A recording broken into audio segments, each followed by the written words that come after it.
What's up, guys? Welcome back to the channel. For those of you who are new, welcome. My name's Tim, and today we're going to take my motorcycle to Harley Davidson to pick up some extended brake lines and some of these cables over here. Basically, I'm going to be installing some risers. I think you guys are going to like them a lot. Really excited about that.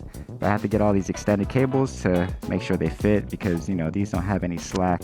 I've never done one of these jobs before. And I was gonna just have the dealership do the bar swap, but they wanted to charge like up to $800 just in labor. So I'm gonna figure it out. Buddy of mine's gonna help me, so really excited about that. I wanted to try something different in this video and kind of give you guys some of my commuting and safety tips while I'm on my way there. I'm not a professional motorcyclist or an instructor, just a guy who rides his motorcycle a lot. I commute a lot in the Los Angeles area. I've had a lot of experiences. I just wanted to give you guys some of my feedback and how I try to stay safe out there. Feel free to challenge me in the comments. You know, we're all here to learn together and become safer motorcycle riders. And I know a lot of you guys who watch this channel don't ride motorcycles either, so maybe it'll give you an insight into how we think as motorcyclists and how we analyze the road when we're riding. And you know, just be on the lookout and, you know, enjoy. If you're thinking about getting a motorcycle, then, you know, safety is a big thing. If you like analyzing and predicting things, then, you know, motorcycling can be fun. Start it up. Nice. Let's see how many miles we have. So I've put 4,697. So at 5,000 miles, I'm going to take it in for a service and I'm going to give you another review. I'm going to try really hard to say some bad things I don't like about this motorcycle, which is hard to do. Alright guys, so before you even get on the motorcycle, make sure you checked your motorcycle. I already checked my tire pressure.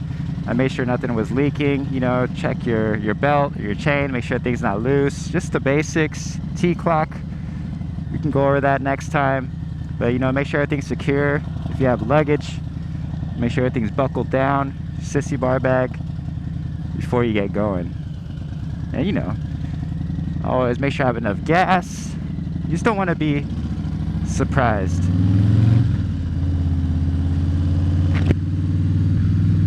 Alright guys, so it's a super nice day to ride. It is Thursday, and it's always good to know what day it is and the time of day. All those things are important when you're riding a motorcycle and play into what the conditions are going to be. So it was nice today. Days where I'm more cautious are going to be like Friday and Saturday when it's the weekend and people tend to be out more, and I notice a lot more cavalier driving. So, you know, this is a simple street. I'm looking for people that are going to be darting out of their driveway or darting out of these little streets. So you always want to be on the lookout for that. You know, every intersection, always look. Don't assume things are clear. So when you're riding a motorcycle, you always want to be aware of your 360 surroundings. So if you have to make an emergency maneuver, like this lady kind of ran the red. Always be aware of your surroundings. Don't trust the lights. Just because it's green, don't go blazing through the intersection without looking. So you basically only have two advantages when you're on a motorcycle. Your visibility, you're able to see a little bit more than car drivers see ahead of you. So you're able to react to things that are happening way ahead of you. But at the same time, you have to be aware of what's around you. So your visibility is one of your advantages. And obviously the other advantage is how mobile you are. You know, these lanes are made for cars. You have a lot of room to move. A lot of people in cars in emergency situations, you're gonna just basically slam on your brakes. A lot of people just slam on their brakes. And you know, you have that protective shield of your car and your cage. But a motorcycle, slamming on your brakes isn't the best idea all of the time. You know, you don't want to go straight into the back of this van right here. I like to keep a good space cushion, so I really don't have to use my brakes in emergency situations. I just roll off the throttle. I'm able to anticipate what's happening ahead. So I know a lot of cars will be merging right here to get on the freeway soon. So whenever you're getting on the freeway or off the freeway, I like to call these areas conflict zones. This is where a lot of drastic things are going to happen because people are doing things last minute. Like there's a car on my right.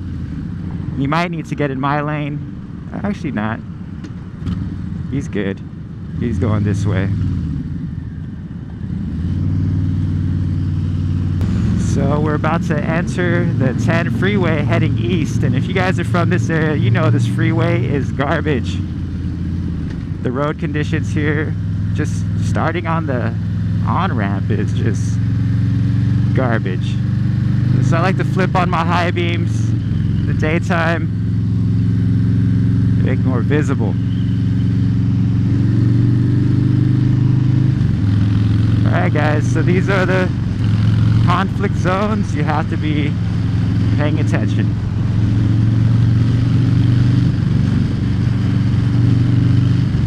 I'm gonna find myself a lane with the less pain.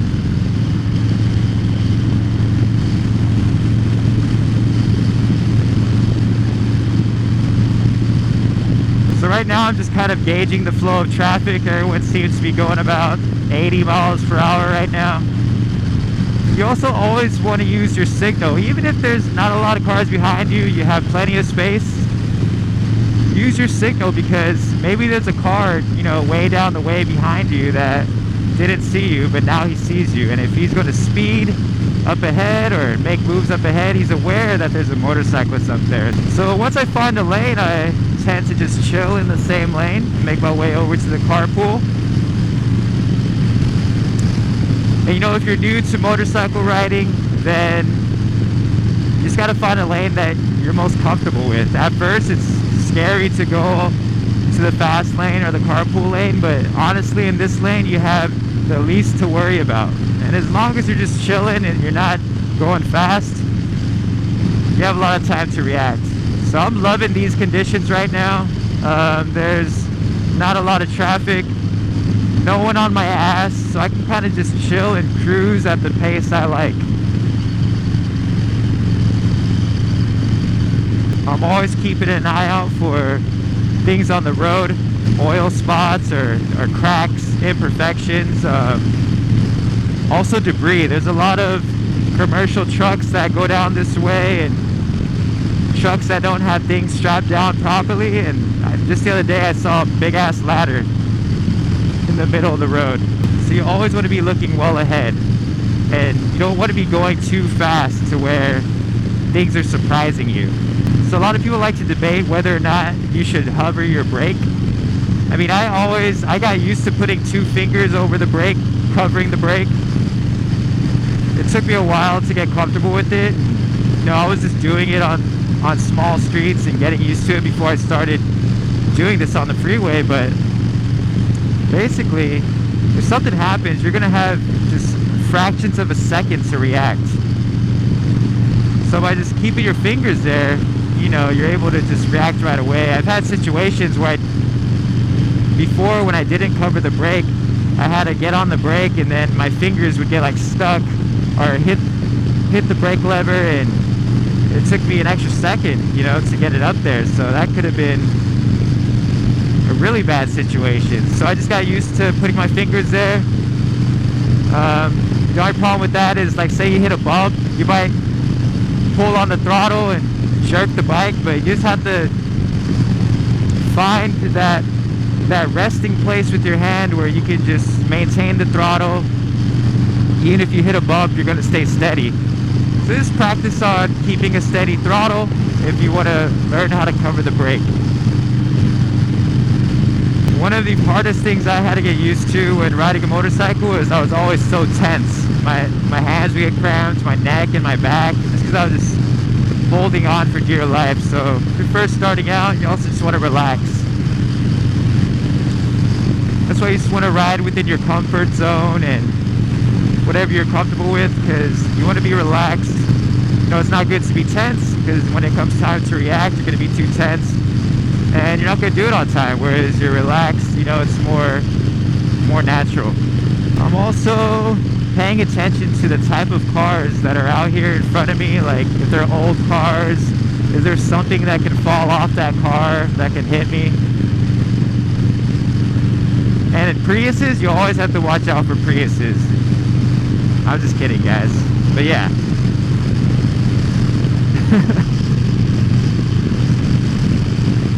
Priuses are the most dangerous things on the road. I'm kidding. So we're going to be entering the part of the freeway that's just dog shit. So, you know, once we're entering a construction zone, you got to start noticing lanes might be shut down. There might be cones in the middle of the road, tools, you don't know. But you got to start looking for that stuff. But this road is getting stupid.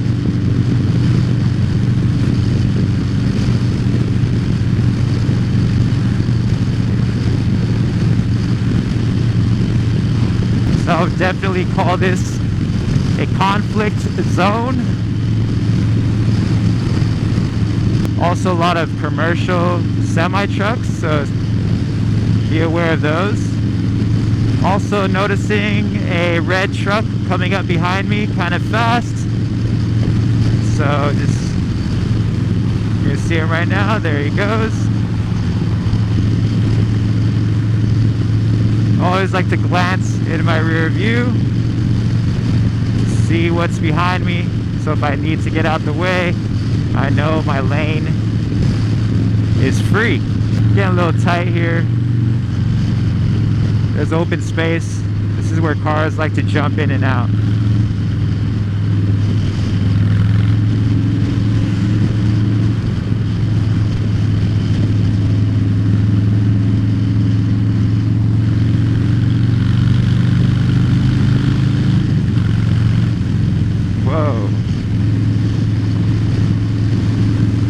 Also, cars will be drifting into your lane. You gotta watch for the cars that drift out of their lane.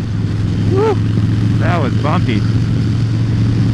Good thing I'm on a lowrider S. The suspension handles all this shit very nicely compared to my Sportster. See, I'm on a slope right now, kind of like a hill, and that reduces my visibility down the way, so I'm going to slow it down, because if I can't see what's ahead of me, I don't want to put myself in a bad situation. So I have a car behind me, it's Volkswagen, kind of close. He's making his way over now. You're going to see him pass me. There he goes. Thank you. There's also another motorcycle behind me, just cruising. It's going to pass me on the left. You also want to look out for motorcyclists. Another car passing me. Nice.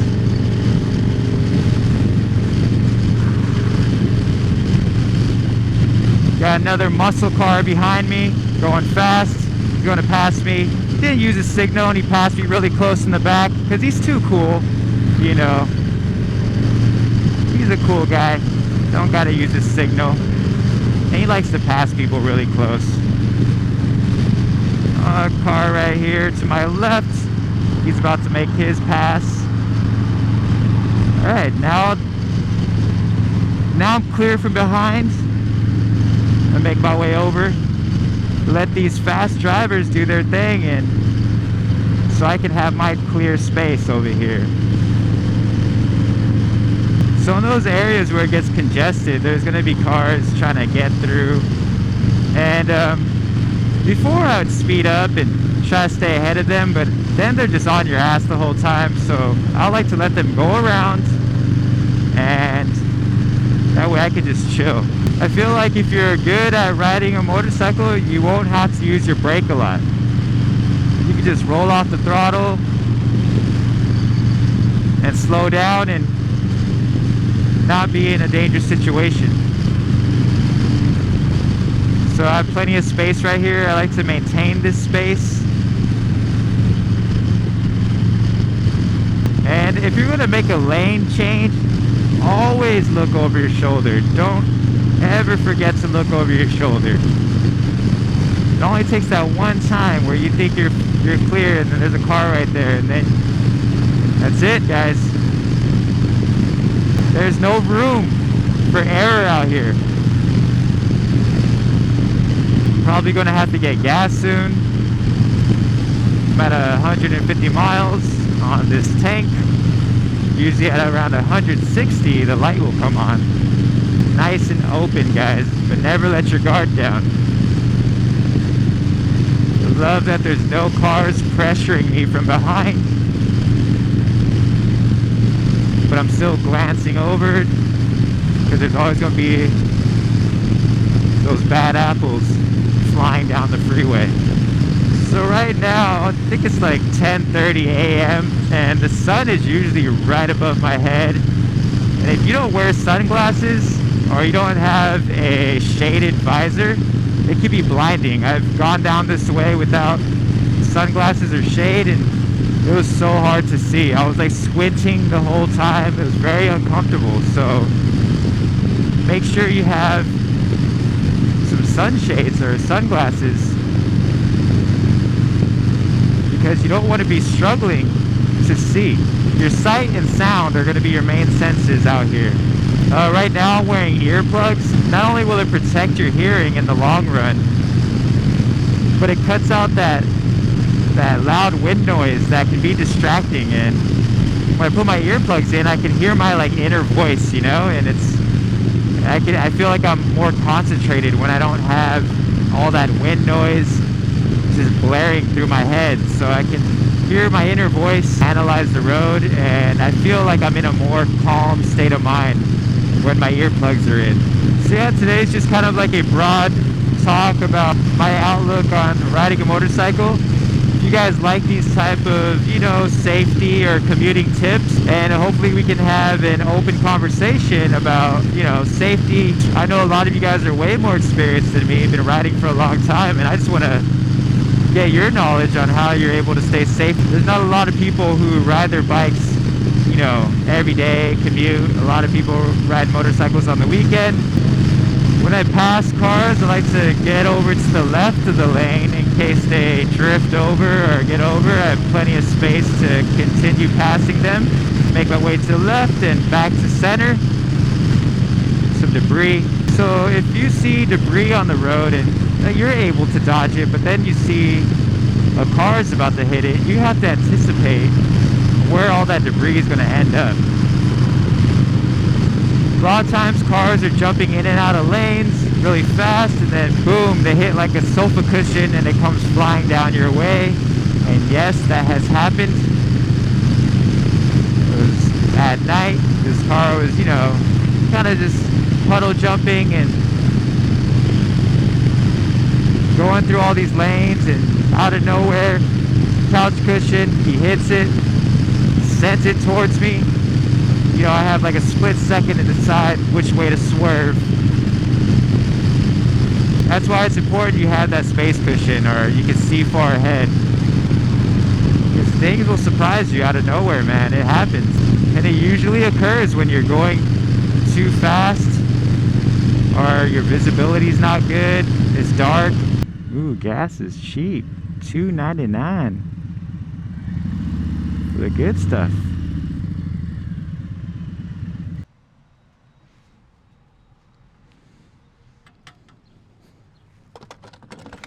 There it is, guys. Quaid Harley Davidson. Thanks guys for tuning in. I hope you enjoyed this video, and if you want to see more, you know, commuting tips or safety type videos, let me know if you guys found that helpful. We're here. Now it's time to go pick up my supplies. Thank you for tuning in. If I have enough battery when I get out, we'll continue this. Alright guys, looks like I got all my stuff. Shane over here at Quaid Harley Davidson helped me out a lot. And my buddy Brian helped set up these parts for me to pick up, so I really appreciate that. So let's see. We got this clutch cable over here that I got set up with. Got some throttle by wire harness, some other handlebar wiring harnesses, and our turn signal extensions that we're gonna need. What else did we get? We also got another 26-inch cable of some sort and some brake fluid, since we're going to need to bleed the brakes. All right, but I'll go into this in more detail later. So I'll go ahead and put this stuff away, get on the road. If you guys enjoyed this video, don't forget to like and subscribe. I'm pretty sure my GoPro is going to die soon, so gonna ride on out of here. All right, guys, really excited to install these new handlebars. I know I said that in my previous video that I thought these were pretty comfortable. I feel like they could be a little higher. So on the stock Lowrider S, I think it's a 4-inch rise, plus probably a couple inches from the handlebars. I went with 8-inch risers with a little kickback. I'll show you those later. I think you guys are gonna love them a lot. Really sweet. Can't wait to get them on here. Hopefully I'll make an install video on that and help you guys out. But we'll figure it out together because I have no idea what I'm doing. But it's time to head home, guys. Time to roll out.